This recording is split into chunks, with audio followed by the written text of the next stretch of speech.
Nem todos os eleitores possuem o devido conhecimento para compreender os elos causais da economia. Por exemplo, quando há uma bonança em todos os países emergentes por conta de um boom de commodities gerado pelo crescimento chinês, aqueles mais ignorantes sentem as vantagens disso no bolso e atribuem o mérito indevido ao governo, como aconteceu no primeiro mandato de Lula.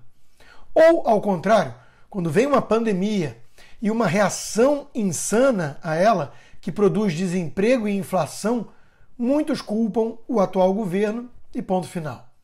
A esquerda sabe disso muito bem e explora isso. É a velha máxima de quanto pior, melhor. Os mesmos que defenderam os lockdowns, repetindo economia fica para depois, agora responsabilizam o presidente Bolsonaro pela conta que chegou, conforme previsto por todos os analistas sérios. A inflação está elevada no mundo todo, batendo recorde atrás de recorde, mas a nossa oposição finge que nem existiu mais a tal da pandemia e que o estrago econômico é obra de políticas equivocadas, ruins do atual governo. É pura demagogia. Mas, em que pese o grau cada vez maior de informação popular, graças às redes sociais que furaram a bolha da mídia, claro que há um impacto eleitoral negativo para o incumbente quando a economia vai mal. A esquerda conta muito com isso, só com isso. E para Bolsonaro não basta apenas explicar, comunicar de forma técnica o que aconteceu, lembrar talvez da existência da Argentina ao lado. Ele precisa ser pragmático e dar respostas políticas aos eleitores. E foi exatamente isso que ele fez ao condenar a Petrobras por lucros abusivos, excessivos e também o seu aumento de preços, além de trocar o ministro de Minas e Energia. Bolsonaro tem resistido até aqui à tentação de dar uma canetada e intervir na estatal, o que Lula certamente já teria feito com efeitos nocivos para a empresa e para a economia. Mas alguma resposta simbólica ele precisa dar. Entregar algumas cabeças é parte disso. Os caminhoneiros estão revoltados, com razão, não necessariamente apontando para os alvos certos, mas não importa muito.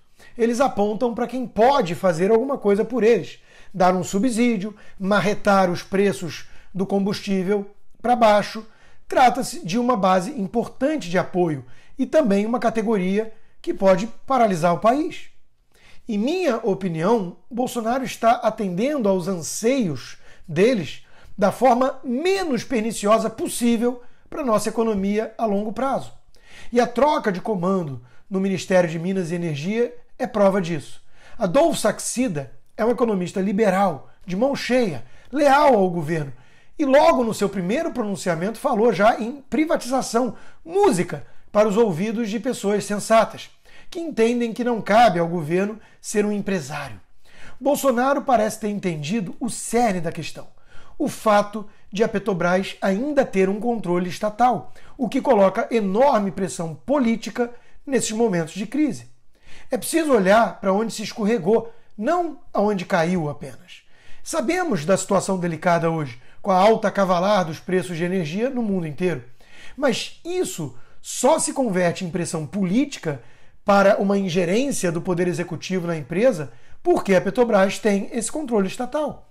Joe Biden também está tendo desgaste com a alta da inflação aqui, mas ninguém pede para ele controlar os preços de diesel ou de gasolina, pois ele nem teria como fazê-lo, uma vez que não existe a Petro USA.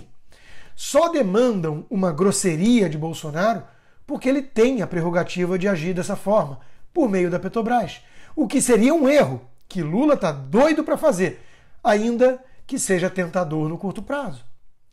Dentro de uma visão liberal responsável, portanto, mas com doses aceitáveis de pragmatismo, ainda mais num ano eleitoral e disputando contra todo um sistema corrupto e pérfido, Bolsonaro tem se equilibrado muito bem nessa corda bamba. Ele acena para eleitores sem sacrificar a agenda reformista. Entrega algumas cabeças sem promover mudanças essenciais na gestão prudente da equipe de Paulo Guedes. Política é a arte do possível, não é o mundo dos ideais.